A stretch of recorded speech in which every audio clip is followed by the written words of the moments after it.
Hola, ¿qué tal? Bienvenidos a Voz News. Qué bueno que nos acompañan este lunes 28 de julio. Los saluda Karina Yapor. Vamos a los titulares. Estados Unidos y la Unión Europea logran un histórico acuerdo arancelario. Le tenemos las reacciones políticas y económicas. Y un juez federal le da un respiro financiero a Planned Parenthood. Le tenemos el análisis. Además, sacan de las calles de Houston a más de 200 inmigrantes ilegales presuntamente involucrados en delitos sexuales contra menores. Los detalles de esto y más en Voz News, que comienza ya.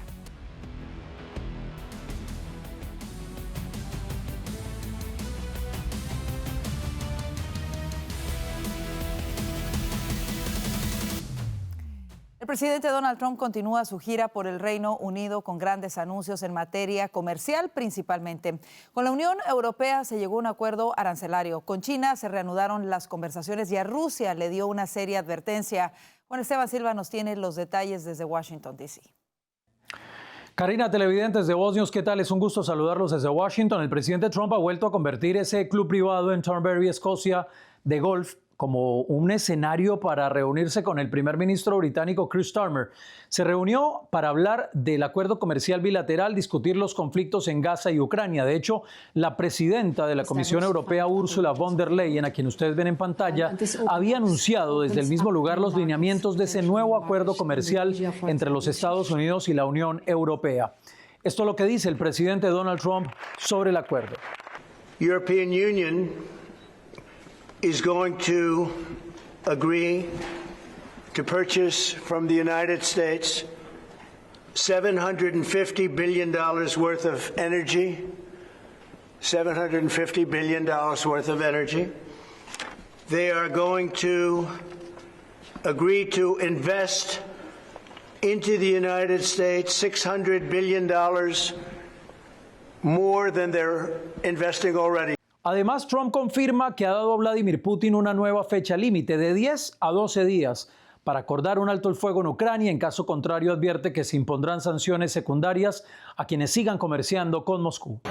I'm disappointed in President Putin. Very disappointed in him. So we're going to have to look, and I'm going to reduce that 50 days that I gave him to a lesser number because I think I already know the answer what's going to happen. Desde Thornbury, el mandatario revela que hay acercamientos diplomáticos con Beijing y no descarta una visita a China próximamente. Pero eso sí, ha reconocido que el gigante asiático es muy difícil como contraparte para negociar. We have a good relationship with China, but China's tough, and like you're tough, you know, we're all tough, yes, but we're going to see what happens. We just concluded our deal with Japan. It was very good for everybody. We're making, you know, great deals. We're making deals that are good for us, but we want them to be good for everybody. Les quiero contar, Karina y televidentes de Voz News, en otros temas tratados sobre la guerra en Gaza. El presidente ha dicho que jamás se ha vuelto muy difícil de tratar, que está en comunicación con el primer ministro israelí Benjamín Netanyahu y que ya hay un plan con el apoyo de otros países para llevar alimentos a la franja de Gaza, que ha dicho el presidente Trump por ahora, pues tiene que ser, sin duda alguna, la prioridad. En otros datos, les cuento, el presidente Trump regresa mañana en horas de la noche aquí a Washington. Estaremos muy atentos a esta llegada del mandatario después de 5 días de gira en Escocia. Es la información desde Washington para Voz News. Juan Esteban Silva. Gracias, Juan Esteban. Y el acuerdo comercial entre la Unión Europea y los Estados Unidos, que evitó una guerra comercial, ha generado una fuerte división en Europa, con mercados financieros que reflejan la inquietud por un pacto considerado desequilibrado por varios países del bloque. El euro cayó un 0,8% frente al dólar este lunes, mientras que las principales bolsas europeas registraron descensos. París perdió 0,1%, Frankfurt retrocedió 0,6% y Londres cayó 0,4%, borrando las ganancias iniciales de la jornada. En contraste, los mercados estadounidenses mostraron señales mixtas, con el Dow Jones abriendo en terreno negativo con un menos 0,1%, mientras el S&P 500 avanzó 0,1% y el Nasdaq tecnológico extendió su tendencia alcista con un alza del 0,3%. Y este acuerdo comercial con la Unión Europea es tal vez el más esperado de todas las negociaciones comerciales que tenía Estados Unidos en curso. Vanessa Vallejo nos cuenta los detalles del acuerdo y las celebraciones y críticas que ha recibido hasta el momento. Vanessa. El presidente Donald Trump ha logrado uno de los acuerdos comerciales más importantes en su intención de reestructurar el comercio internacional. Estamos hablando del acuerdo con la Unión Europea, que significa un gran avance, sobre todo en materia de estabilidad comercial. Incluso aquellos que critican los aranceles han asegurado que esto significa un avance porque ahora al menos sabemos cuáles son las reglas de juego para comerciar con un socio tan importante como la Unión Europea. El presidente Trump afirmó que Estados Unidos establecería un arancel base del 15% para los productos europeos, incluidos los automóviles. Además, dijo que la Unión Europea había aceptado, como parte del acuerdo, comprar $750 mil millones en productos energéticos de Estados Unidos e invertir $600 mil millones adicionales en el país. Por su parte, la presidenta de la Comisión Europea, Ursula von der Leyen, dijo que el 15% fue lo mejor que pudieron conseguir en estas negociaciones. Escuchemos a la presidenta de la Comisión hablando de cómo este arancel representa un reto. So I think we should not forget where we would have been on the 1st of August. We would have been at 30%. And it would have been much more difficult to get down now to the 15%. 15% is certainly a challenge for some, but we should not forget it keeps us the access to the American market, and what we are also doing intensively is diversifying to other regions of the world. Trump anunció la semana pasada que había llegado a un acuerdo con Japón, otro socio comercial importante de Estados Unidos, fijando los aranceles base en el 15%. Además, otros acuerdos logrados en las semanas pasadas fijaron el nivel arancelario base de Vietnam en el 20% y establecieron una tasa del 19% para Filipinas e Indonesia. Aunque los críticos de los aranceles ya están alertando sobre un posible aumento de los precios en productos como automóviles, semiconductores y medicamentos, al mismo tiempo es innegable el aumento en recaudación que se ha visto producto de los aranceles impuestos hasta ahora, una cifra histórica. El gobierno generó 20 mil millones adicionales en cada uno de los últimos 2 meses, lo cual podría totalizar 240 mil millones en ingresos adicionales este año, según algunos analistas. Los vehículos generaron 3.400 millones, lo que significa más del 14% de los 24.200 millones de ingresos arancelarios totales de mayo. La administración confía en que los aranceles no produzcan una inflación entendida como un aumento generalizado y sostenido de los precios, sino que por el contrario generen un efecto que beneficie a los americanos. En otras cosas, el subdirector del FBI, Dan Bongino, prometió investigar más los documentos desclasificados de informes de inteligencia sobre Barack Obama y el Russiagate. A través de su cuenta de X, Bongino prometió hacer todo lo posible para buscar, según sus palabras, la verdad y obtener las respuestas que todos nos merecemos. Incluso aseguró que no volverá a ser el mismo después de los últimos descubrimientos. Tulsi Gabbard, directora de Inteligencia Nacional, desclasificó documentos que asegura sitúan a Obama en el centro de la trama rusa. Si miras esos documentos, lo tienen atrapado y fue el presidente Obama. No fueron muchas personas por todas partes, también fueron ellos, pero el líder de la banda fue el presidente Obama, escribió el presidente Donald Trump al respecto. Y un juez federal dictaminó hoy que las clínicas Planned Parenthood, principal proveedor de abortos en el país, deben seguir recibiendo reembolsos por la financiación de Medicaid mientras sigue en curso la demanda contra la ley de Trump.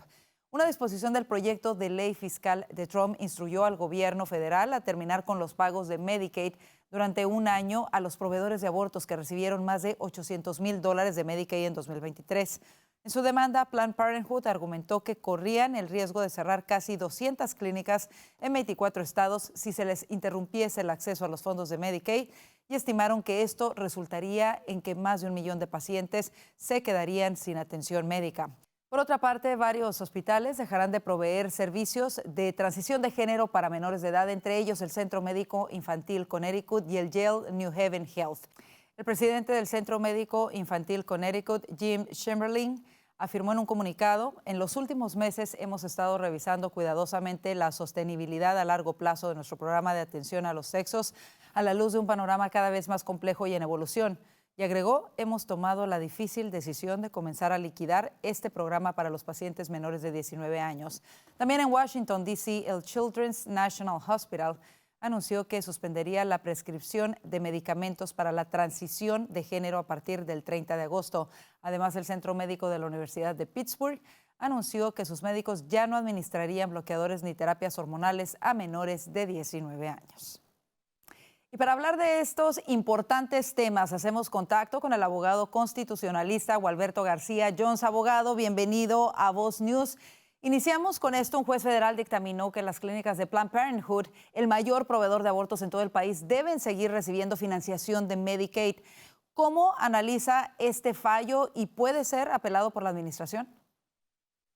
Pues buenas tardes. Sí, la verdad es que en cuestiones de financiamiento de abortos con fondos públicos hay precedentes de 40 años, muchísimo antes que Roe versus Wade, donde se le da una potestad bastante amplia a lo que es el Ejecutivo y el Poder Legislativo. O sea que yo creo que esta decisión de la jueza de nivel de distrito va a ser apelada. Yo creo que el Departamento de Justicia va a ganar esa apelación. Incluso dudo de que el caso llegue a la Corte Suprema porque el precedente está bastante claro y yo creo que básicamente este tipo de fallo no tiene respaldo jurídico y el gobierno siempre ha tenido el poder de decidir cómo se usan esos fondos públicos, especialmente en cuestiones como el aborto y especialmente después de que haya caído el caso de Roe versus Wade. Ahora, en relación, se supone que Planned Parenthood, ellos argumentan en su demanda que además ellos ofrecen otros servicios de salud. En este caso, el fallo que usted anticipa sería y afectaría únicamente a los servicios de aborto o también podría desfinanciarse por completo a las clínicas de Planned Parenthood. Bueno, la realidad es que las clínicas de Planned Parenthood,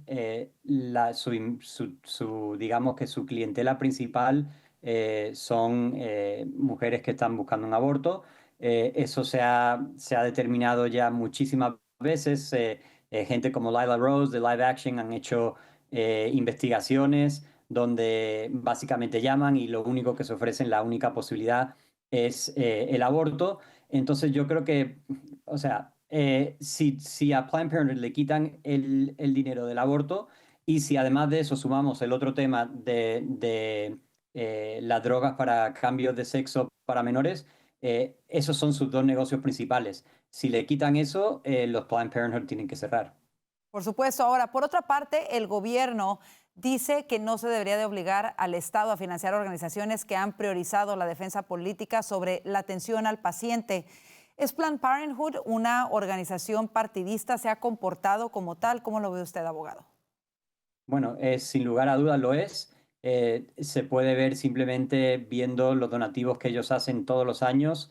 Lo vimos, de hecho, en esta última campaña a la presidencia, donde los demócratas pusieron casi toda su campaña en el tema del aborto y Planned Parenthood es una máquina simplemente de recibir dinero y devolvérselo a los políticos en forma de campañas políticas. Entonces, definitivamente Planned Parenthood, principalmente, yo diría incluso antes que un proveedor de servicios médicos, es un proveedor de servicios políticos al Partido Demócrata. Abogado, por otra parte, usted lo mencionaba hace unos minutos, los cambios de género, especialmente en menores de edad. Hemos visto también que varios hospitales del país ya han decidido reducir o eliminar por completo sus programas de transición de género para menores de edad. ¿Es esto una victoria para la administración? Sabemos que hay varias cosas en el Big Beautiful Bill en donde el presidente precisamente llamaba a desfinanciar este tipo de prácticas, al igual que las prácticas abortistas. Es una victoria para la administración y para las familias del país. Y desde el punto legal, desde el punto de vista legal, ¿qué retos podrían enfrentar la administración al tratar de implementar esto? Bueno, principalmente sí, es una gran victoria, no solamente para la administración, sino para, pues, digamos, para el pueblo americano. Este es uno de esos temas donde una mayoría de los americanos, incluso un gran porcentaje de demócratas que son padres de familia, están de acuerdo.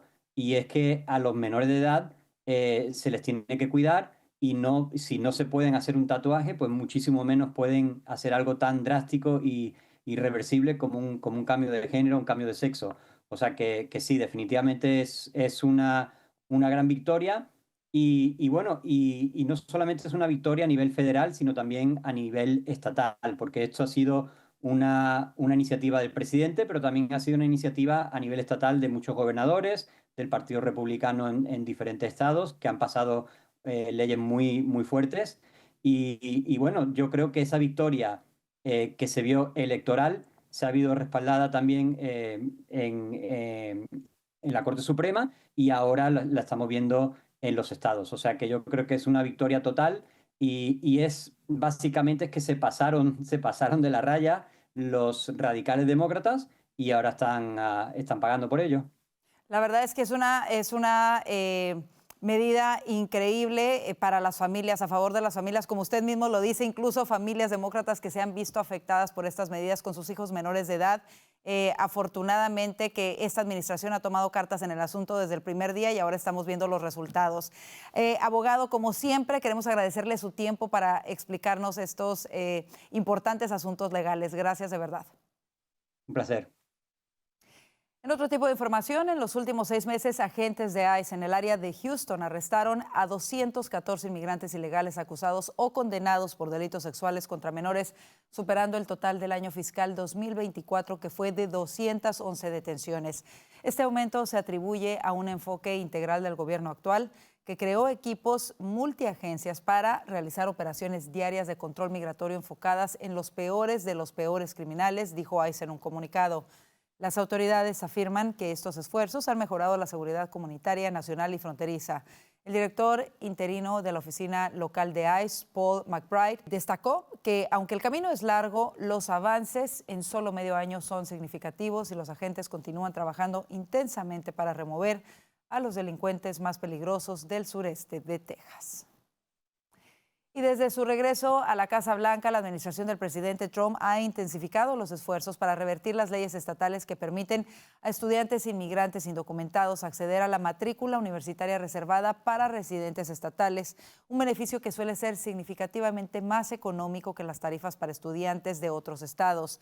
Según un artículo publicado por Político, el Departamento de Justicia, el DOJ, ha iniciado acciones legales contra estados como Texas, Kentucky y Minnesota, argumentando que estas políticas otorgan un beneficio injusto a inmigrantes indocumentados en detrimento de ciudadanos estadounidenses y residentes legales. El DOJ sostiene que las leyes de matrícula estatal para estudiantes indocumentados violan la ley federal al otorgar beneficios a personas sin estatus legal que no están disponibles para ciudadanos estadounidenses, especialmente aquellos que residen en estados vecinos. ¿Qué le parece? Vamos a la pausa comercial.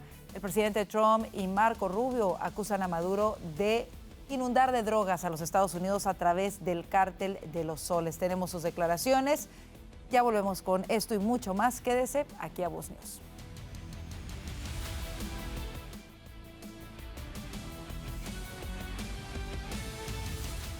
Desde Escocia, el presidente Donald Trump se refirió al régimen de Nicolás Maduro, asegurando que Venezuela sigue enviando drogas a Estados Unidos y que su administración no puede permitir que esto suceda. Por su parte, el secretario de Estado de Estados Unidos, Marco Rubio, afirmó que Nicolás Maduro no es el presidente legítimo de Venezuela y que su régimen no es el gobierno legítimo del país, al tiempo que declaró que Maduro es la cabeza del cártel de los soles, descrito como una organización narcoterrorista que se ha apoderado de un país y que enfrenta acusaciones por traficar drogas hacia los Estados Unidos. Tanto las declaraciones de Trump como las de Rubio se producen 2 días después de que el Departamento del Tesoro de Estados Unidos designara al cártel de los soles como un grupo terrorista internacional y una amenaza transnacional. Ya de regreso a nuestro entorno, escuche esto: Washington, D.C. es la nueva capital con el peor tráfico de Estados Unidos, robándole el título a Los Ángeles. Una persona en esta ciudad tardaría unos 33.4 minutos en promedio en llegar al trabajo, el promedio más alto del país. A la semana se enfrenta a unas 6 horas con 35 minutos de congestión, es decir, 71 días al año varado en el tráfico. Así se desprende de un estudio del Consumer Affairs Research que compartió métricas de duración de los desplazamientos, horas de congestión y accidentes mortales en las 50 áreas metropolitanas del país. El ranking final combina las tres, por lo que mientras más arriba en la posición, peor el resultado global. Aunque las cifras representan una desmejora en las carreteras de D.C. con respecto al año pasado, el equipo de investigadores destaca que el distrito se encuentra entre las 10 zonas con menos accidentes mortales. Como lo ve, menos de 6 de cada 100,000 residentes. Y los pasajeros de un avión de American Airlines que iba a realizar un vuelo doméstico en los Estados Unidos fueron evacuados de emergencia debido a un incendio en los frenos de la aeronave justo cuando iba a despegar, así lo informó la aerolínea. El Boeing 737 MAX 8 estaba por partir desde Denver hacia Miami el pasado sábado, pero experimentó un asunto mecánico cuando aceleraba para despegar del Aeropuerto Internacional de Denver, indicó la compañía. Los 173 pasajeros y 6 tripulantes desembarcaron de forma segura. El reventón de los neumáticos y la desaceleración del avión durante el frenado provocaron un incendio aislado en los frenos que fue extinguido por los bomberos de la ciudad, según la compañía aérea. ¡Qué susto!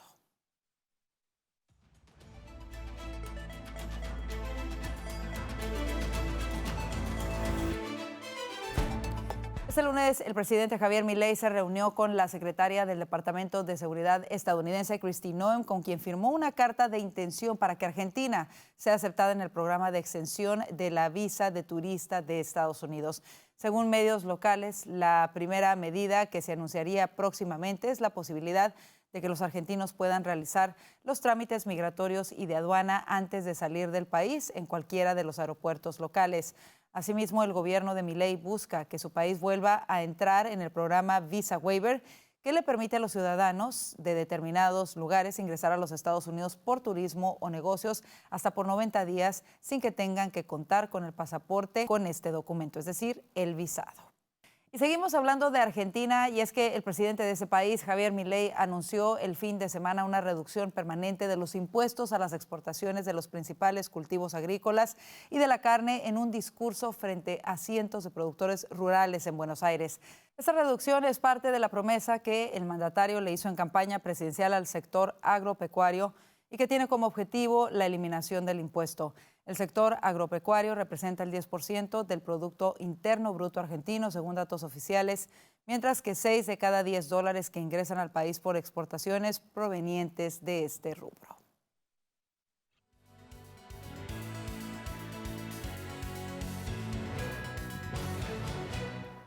Los dirigentes de Camboya y Tailandia acordaron este lunes un alto al fuego incondicional tras 5 días de enfrentamientos en su frontera común que dejaron 36 muertos y obligaron a decenas de miles de personas a desplazarse.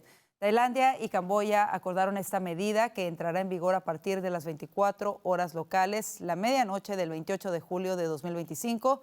Así lo anunciaron tras 3 horas de conversaciones el primer ministro de Malasia, Anwar Ibrahim, que auspició las conversaciones en su residencia en Putrajaya, la capital administrativa. Desde hace décadas, los dos países del sudeste asiático mantienen una disputa sobre su frontera, definida en tiempos del poder colonial francés, pero desde 2011 no se registraban enfrentamientos de tal magnitud. Los enfrentamientos dejaron desde el jueves a al menos 36 muertos y provocaron el desplazamiento de unas 200,000 personas. ¿Qué le parece? Así nos vamos a la pausa comercial hoy a las 10 de la noche, 11 hora del Pacífico. No se pierda una nueva entrega de La Voz de Gustavo Vargas. Él estará analizando la investigación que podría incriminar al expresidente Barack Obama en la teoría de Rusia, esta investigación traída por Tulsi Gabbard. No se lo pierda y quédese con nosotros. Ya vienen nuestros analistas para hablar de lo que hace titulares hoy.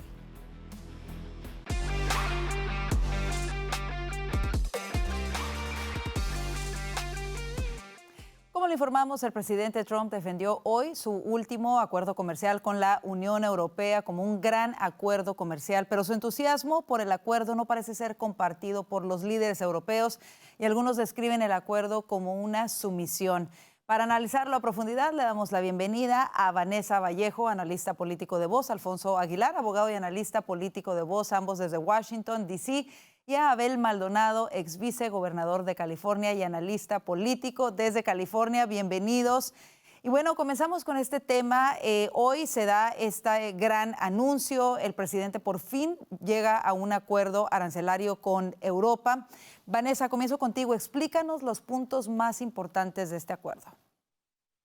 Bueno, yo creo que sobre todo es importante porque es un acuerdo que da estabilidad, es decir, incluso los críticos a los aranceles reconocen que al menos ahora sabe cuáles van a ser las reglas de juego con la Unión Europea y también yo creo que esto calla un poco la boca de aquellos que incluso estaban utilizando esto de taco para insultar al presidente. Efectivamente logró el acuerdo. Pues digamos que básicamente es un arancel base del 15% para los productos europeos, ahí se incluyen los automóviles, que son de los productos pues, más importantes que importamos desde Europa. Y además se habla de 750.000 millones de dólares en productos energéticos de Estados Unidos que compraría la Unión Europea y que además invertiría 600.000 millones de dólares adicionales en Estados Unidos. Yo creo que es un gran acuerdo, que es muy importante. Por supuesto, hay críticos ya diciendo que esto va a desatar la inflación, pero yo creo que hasta ahora lo que hemos visto efectivamente es lo que ha dicho la administración, que no se ve un efecto en los precios, por lo menos no como se constituye una inflación, porque la inflación es un aumento generalizado y sostenido de los precios. Eso no lo hemos visto. Y también es súper importante resaltar las cifras de recaudación que ha generado el gobierno en los últimos meses, producto de los aranceles que ha impuesto, porque en los últimos 2 meses el gobierno ha generado 20.000 millones adicionales cada mes en los últimos 2 meses y algunos analistas dicen que esto podría terminar en 240.000 millones en ingresos adicionales este año. Entonces, si vemos eso, la verdad es que el presidente puede estar teniendo entre las manos, digamos, un gran proyecto y de reestructuración en general del comercio internacional. Ahora, Alfonso, ¿por qué, si vemos esto tan positivo, por qué ha sido rechazado y criticado por los países más poderosos dentro de la Comunidad Europea? Bueno, porque han tenido que ceder. Esa es la realidad. Políticamente, por lo menos, podemos decir que definitivamente es un triunfo para el presidente. Ellos tuvieron que ceder. La propia presidenta de la Unión Europea, Ursula von der Leyen, reconoció en la conferencia que tuvieron ayer que el presidente era un gran negociador, que era un negociador difícil. Pero bueno, ahora han tenido que estar, van a tener que aceptar un arancel en Estados Unidos a sus exportaciones de 15%, que es lo mismo que ellos le van a cobrar a productos de Estados Unidos. Entonces yo creo que esto es un gran logro en el sentido de que crea un ambiente equitativo para entre ambos países en el comercio. Ahora Europa no va a tener una ventaja competitiva. Tomemos, por ejemplo, el ejemplo de los vehículos, de los autos. Estados Unidos cobraba una tarifa de 2.5 a los carros importados de Europa, mientras que Europa cobraba 10% a los carros americanos. Ahora en ambos lados suben las tarifas a 15%, pero es equitativo. Entonces ahora sí vamos a ver qué es lo que quiere el consumidor. Y pues, como digo, crea un ambiente justo, de competencia justa entre compañías de ambos países. Pero, como digo, a los europeos no les gusta, obviamente, que ahora sus productos van a tener que pagar unas tarifas más altas. Dicho eso, el mercado americano es tan importante al tema de la inflación que mencionaba Vanessa, que no estamos seguros si vamos a dar una alza en los precios. Eso no necesariamente va a suceder. El mercado de Estados Unidos es un mercado de exportación tan importante que economías que dependen de la exportación, como Alemania o Italia, por ejemplo, quizás no quieran pasarle el aumento en las tarifas a los consumidores para que sus productos sigan siendo competitivos en el mercado americano. Esa es una de las grandes interrogantes, ¿no? Sobre todo la que tenemos los consumidores en Estados Unidos. Si ese aumento en lo que son los aranceles en los coches, por ejemplo, se va a pasar directamente a los compradores de vehículos. Todavía no sabemos, como bien lo dices, cómo van a hacerlo. Igual lo pueden absorber las empresas, no lo sabemos, eso está por definirse. Ahora, Abel, ¿qué beneficios traerá para la economía del país este acuerdo con el segundo bloque comercial más grande del mundo? ¿Y qué representa este triunfo de la política arancelaria del presidente Trump? Bueno, hay que acordarnos que durante su campaña, pero mucho antes de su campaña, el presidente Trump ya lo ha dicho, que los aranceles son muy importantes para que haya igualdad en el comercio de nuestra nación contra todo el mundo. Y en este momento estamos viendo lo que está pasando aquí.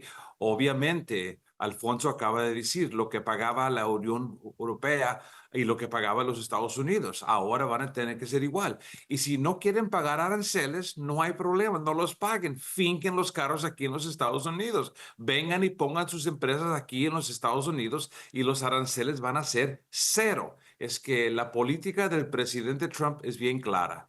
Hay que crear más trabajos buenos en nuestro país. Hay que hacer carros aquí en nuestro país. Cuando se toma el tema agrícola, hay que ayudar a los agricultores aquí en California. Obviamente estamos viendo que en este acuerdo, que para mí es un triunfo enorme para el presidente Trump, y el Partido Demócrata obviamente le ha tirado que no lo va a hacer, que no, y aquí estamos. Es un triunfo enorme. Él obviamente les pidió que compraran más herramienta militar en este acuerdo, $700 millones en energía. Oye, esas son cosas que no lo teníamos. Y como dice el dicho en la comunidad mexicana, si uno no habla, Dios no lo oye. El presidente Trump salió, habló, lo oyeron la Unión Europea y para mí es un triunfo enorme, no nomás para el presidente, para el pueblo americano. Definitivamente, claro. Karina, si pudiera hacer eco de algo que dijo Abel, que me parece muy importante, es el tema de la manufactura, ¿no? De que hay una gran posibilidad de que muchas de estas compañías europeas decidan traer la manufactura a Estados Unidos, que tendría un impacto muy positivo en la creación de empleos para trabajadores americanos. En el tema de autos, nuevamente, ya hay compañías europeas como BMW, por ejemplo, que fabrica autos aquí en Carolina del Sur. Eso pudiera expandirse y esas son tremendas noticias para Estados Unidos. Y por último, o sea, para los detractores que dijeron que esto no se podía lograr, o sea, él logra un acuerdo enorme de comercio con la Unión Europea en meses, cosas que en muchas ocasiones toma años, el presidente lo logra en meses. Eso es algo realmente considerable. Definitivamente no, un anuncio importantísimo el que se da este día por todo lo que representa para los Estados Unidos. Ahora, por otra parte, otra de las prioridades del presidente ha sido que reine la paz en el mundo. En ese tenor, el presidente anunció hoy un nuevo plazo de solamente 10 a 12 días para que Putin deje de atacar a Ucrania. Trump insistió en que está decepcionado por la actitud del presidente Putin, por los constantes bombardeos de Rusia y dijo que no hay razón para esperar más. Inicialmente había dado una tregua de 50 días, ahora lo reduce de 10 a 12 días. Alfonso, ¿pudo haber influido el acuerdo comercial con la Unión Europea y en el cambio de opinión del presidente Trump en relación a Rusia? Bueno, pudiera. Yo creo que él está loco porque los europeos dejen de comprarle gas natural a Rusia y se lo empiecen a comprar a Estados Unidos. Y eso debe preocupar grandemente a Vladimir Putin. El presidente, claro, desde hace meses lo hemos visto, estaba perdiendo la paciencia con Putin. Todo no ha sido genuino en las negociaciones, todo esfuerzo de Estados Unidos por tratar de negociar una paz, porque lograr facilitar una comunicación entre Rusia y Ucrania. La respuesta de Putin eventualmente ha sido nuevos ataques a Rusia, matando un sinnúmero de personas, no solo militares ucranianos, sino también civiles. Entonces, yo creo que el presidente ya está cansado, pero el presidente está viendo que aquí hay otras circunstancias que pueden favorecer a Estados Unidos. Él envió más armamento a Ucrania, pero lo pagaron los europeos. Ahora, si los europeos deciden finalmente, mira, no vas a comprarle definitivamente más gas naturales a Rusia, pues se lo compraremos a Estados Unidos. O sea que de este conflicto se puede beneficiar a Estados Unidos de alguna manera. Entonces yo creo que Putin tiene que pensarlo bien, porque francamente a la larga puede terminar perdiendo. Abel, ¿cómo lo ves? ¿Cómo podría reaccionar Vladimir Putin ante este ultimátum del presidente Trump? Bueno, yo creo que en el acuerdo europeo, o donde se pone que 700.000 millones de dólares de energía de los Estados Unidos, es algo enorme, número uno. Y obviamente afecta las relaciones entre Europa y los rusos.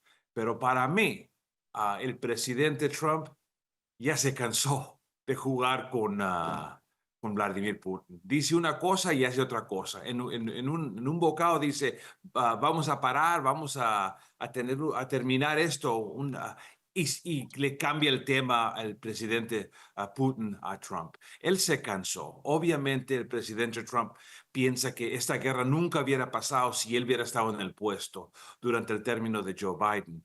Es que el presidente está completamente frustrado, él ya lo ha dicho, y ahora yo creo que ya le llegó quién realmente es el presidente Putin. Dice una cosa, hace otra cosa, echa mentira, dice que ya no va a hacer esto, bombardea el siguiente día, y esto de darle 10 a 12 días para mí es muy importante y hay que seguir adelante, porque lo que está pasando en Ucrania, a 7,000 personas por semana, jovencitos muriendo. Eso no lo aceptamos, no lo acepta el presidente Trump, y ojalá que esta cosa que le dijo, que nomás te vamos a dar cierto punto de días, ojalá que se enfoquen y que se termine esto lo que está pasando allá. Vanessa, ¿cómo lo ves tú? ¿Crees que esto de alguna manera debilite al régimen de Putin? Pues efectivamente es que estamos hablando de un régimen, estamos hablando de un dictador que es capaz de matar a su propia gente, que no le importa que su propia gente muera, que yo creo que evidentemente Putin había evaluado la posibilidad de sanciones por parte del presidente Trump y aún así siguió adelante con todo lo que ha hecho. Pero yo creo que va a depender de qué tan rápido y qué tan fuertes puedan ser esas sanciones de Estados Unidos hacia Rusia, ¿no? Recordemos que ha hablado, por ejemplo, de aranceles del 100% a Rusia, pero también, y creo que incluso podría ser mucho más efectivo, lo que ha hablado también el presidente Trump de eventualmente poder poner sanciones a aquellos países que compren energía de Rusia. E incluso hemos escuchado a Lindsey Graham hablar de sanciones de hasta 100 o incluso 500% a los países que compren petróleo, gas o uranio ruso. Entonces, si hablamos de esas sanciones tan fuertes a otros países que de pronto afecten a Rusia, pues yo creo que tal vez sí podamos ver eso. Eso siempre teniendo en cuenta que estamos hablando de un dictador que ha cometido crímenes muy grandes y que no le importa matar a su propia gente. Pues vamos a ver si surge efecto, tiene de 10 a 12 días, vamos a ver qué ocurre de aquí a allá y la pregunta es, si eso no sucede, ¿qué es lo que va a pasar después? Si realmente se van a aplicar estos aranceles, en qué medida y si también a los países que hagan negocio con Rusia. Vámonos así a la pausa comercial, quédese con nosotros, aún hay más que analizar aquí en el panel de Voz News.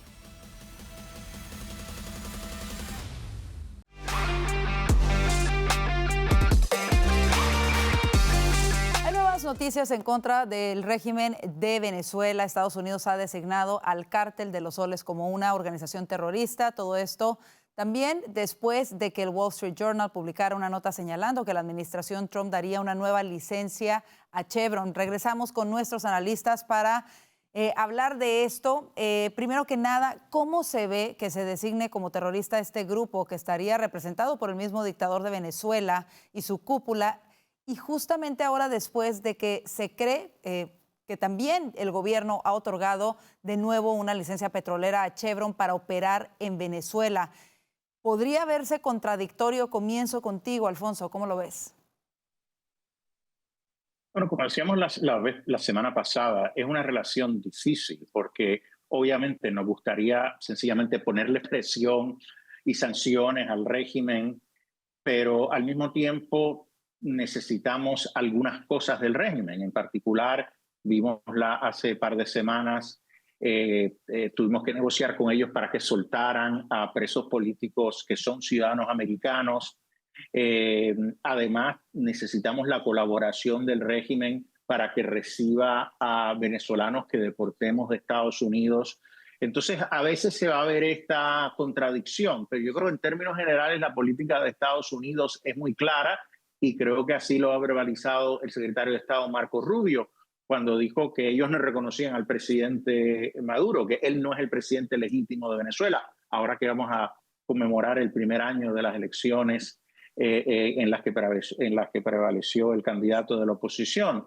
Entonces yo creo que hemos visto en estas últimas, si bien quizás hubo una negociación, tú mencionaste lo de Chevron, para sacar a esos presos políticos y que a cambio pues se extendió esta licencia, pues ahora yo creo que el gobierno quiere enfatizar después de esto que aún así la política de Estados Unidos hacia Venezuela es una depresión máxima.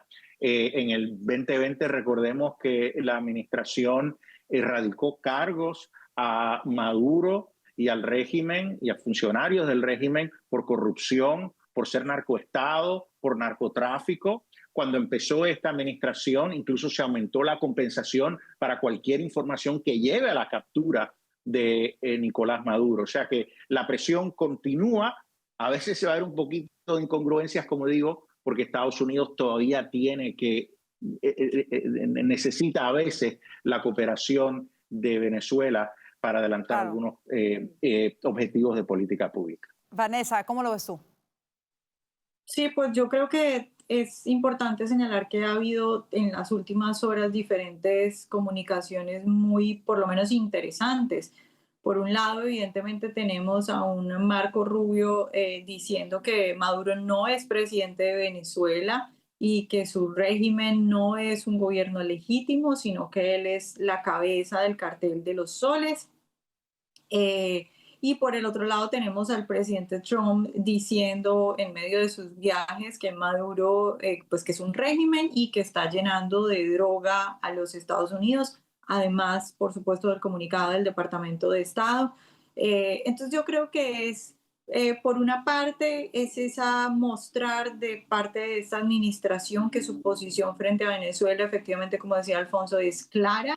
Es que es un régimen, es que Maduro es el cartel, el cabecilla del cartel de los soles, que son un narco régimen, y que sí, pues que podrían suceder cosas como las de Chevron, pero que eso no cambia la posición clara de Estados Unidos hacia Venezuela.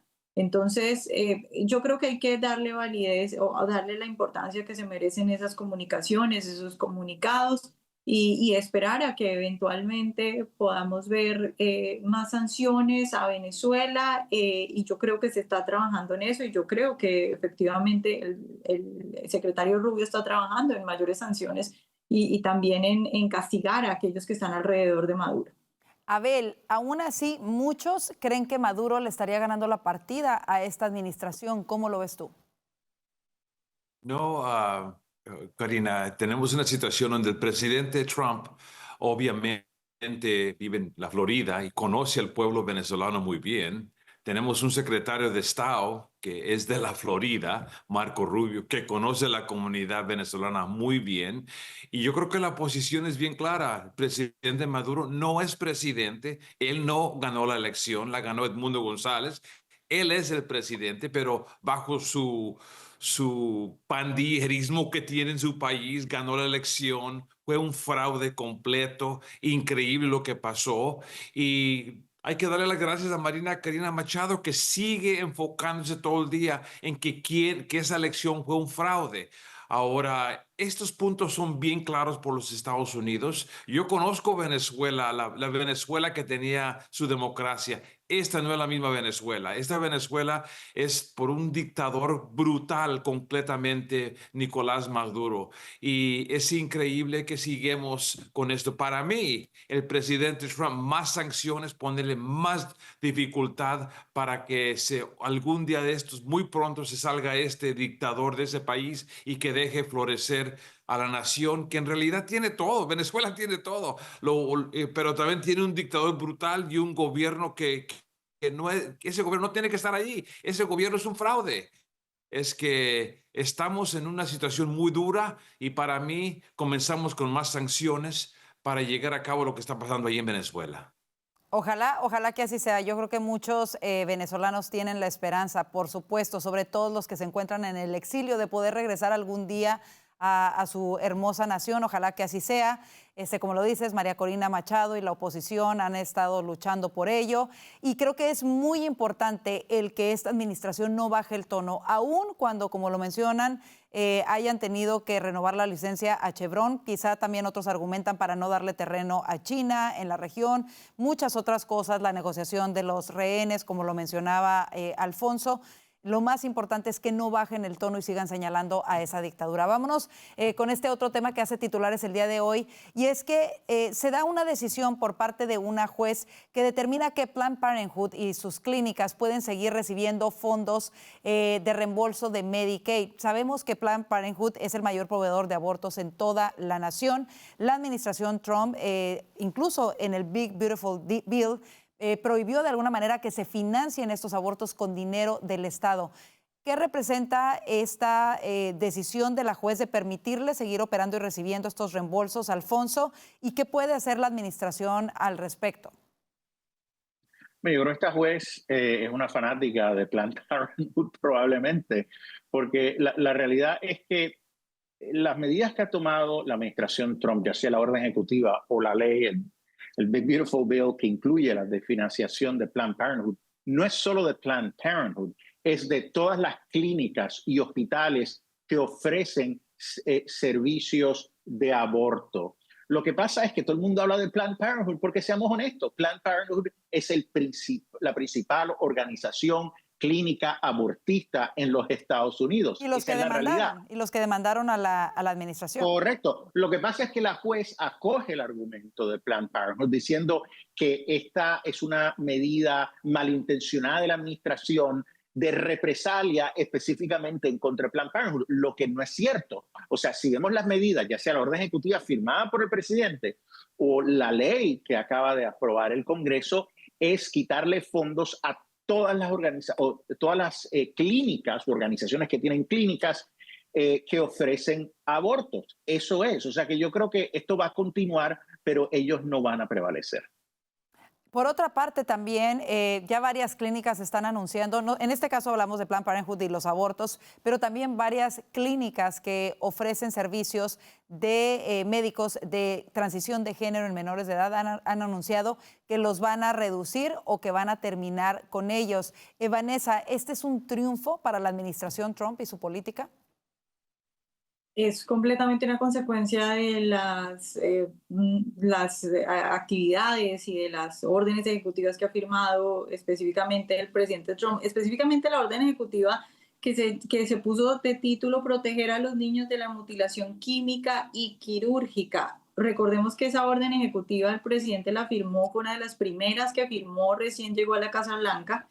Y ahora, en las últimas 2 semanas, tenemos al menos 4 hospitales, incluyendo el Hospital de Washington, D.C., el Children's National Hospital, que anunció que pararía la prescripción de estos medicamentos, de estas hormonas en los procedimientos que, se llaman o que les llaman transición de género, que yo no creo que eso se debería llamar así. Pero que estos 4 hospitales ya, al menos estos 4 hospitales, porque yo estoy segura que debe haber más, están frenando estos procedimientos. Uno de estos hospitales, específicamente este es el Children's Medical Center de Connecticut, dice en el comunicado que frente a la presión del presidente Trump y de esta administración han tomado la difícil decisión, dicen ellos, de reducir el programa para pacientes menores de 19 años porque es un ambiente complejo y cambiante y que presenta una presión financiera para ellos. Entonces, aun cuando el presidente ha tenido, porque recordemos que al menos 2 cortes han intentado frenar esta orden ejecutiva del presidente, aunque ha tenido problemas para sacarla adelante, la presión que está ejerciendo la administración ha logrado que ya varios hospitales cancelen o echen para atrás los servicios que estaban ofreciendo para dar estos tratamientos a menores de 19 años. Por supuesto, y de alguna manera reconocen esto porque no es lo mismo realizar estas cirugías en los de mutilación de órganos sanos en los niños cuando están siendo financiados por el Estado y ellos están ganando muchísimo dinero ahora que esta administración les ha puesto un alto. La pregunta aquí es, ¿qué va a pasar con estados como California, que han sido santuario de estos procedimientos en menores de edad y que incluso en algunos casos se les ha quitado incluso la patria potestad a los padres de familia que se oponían a estos procedimientos en sus hijos. ¿Qué va a pasar con estados como California y qué debe hacer la administración al respecto, Abel? Bueno, Karina, es un tema obviamente importante a nivel nacional y oyendo lo que acaba de explicar Vanessa y Alfonso, tocaron el tema muy importante y lo hablaron bien claro. Aquí California es un estado súper liberal, lo reconocemos, pero para mí hay que regresar un poquito más. Tenemos un sistema que tenemos que cambiarlo, sinceramente. Esto está mal. ¿Cómo puede ser que un presidente se lanza como presidente, recibe 77 millones de votos, gana el voto popular, pone sus órdenes ejecutivas y un juez o una jueza con una firma puede cambiar lo que el pueblo ha pedido con un presidente nuevo? Es increíble y se tiene que cambiar. Ahora lo de California aquí, obviamente California es un estado que súper liberal. El presidente hace algo, el estado de California lo demanda. Si me es que llevan como 40 demandas del estado de California hacia el presidente. Esto tiene que parar, tiene que cambiar y ojalá que el pueblo se levante y diga que hay un cambio, porque en realidad estamos hablando de servicios para menores. ¿Cómo puede ser que una persona como yo, mi vecino, que no quieran o no apoyan el aborto, usen el dinero de ellos para que haya abortos en la clínica Planned Parenthood? Eso no va. Y ahora con esto de trans, es que es un tema enorme, importante, y ojalá que haya un cambio pronto, porque esto de que un juez o una jueza pueda cambiar las órdenes de un presidente que ganó el voto popular no va, Karina. Por supuesto, ojalá. Ha sido el que más ha recibido este tipo de retos legales en toda la historia. Es increíble y como tú lo dices, cuando la mayoría del país y una gran mayoría votó precisamente por la agenda del presidente. Ojalá que eso pare. Como siempre, interesantísimo escuchar sus puntos de vista sobre estos temas que nos impactan a todos. Gracias de verdad por estar en el panel del día de hoy. Abel Maldonado, Vanessa Vallejo y Alfonso Aguilar. Y así llegamos al final de nuestra emisión. Muchas gracias a ustedes por su sintonía. Les recordamos que pueden seguirnos a través de las redes sociales, hacer escuchar su voz. Aquí nos puede escribir directamente y tiene la información en pantalla. Y seguirnos también a través de nuestro canal de YouTube. Vaya, suscríbase, nos encuentra como @VozMedia. Que tenga una excelente noche y si Dios lo permite, le esperamos mañana. Bendiciones.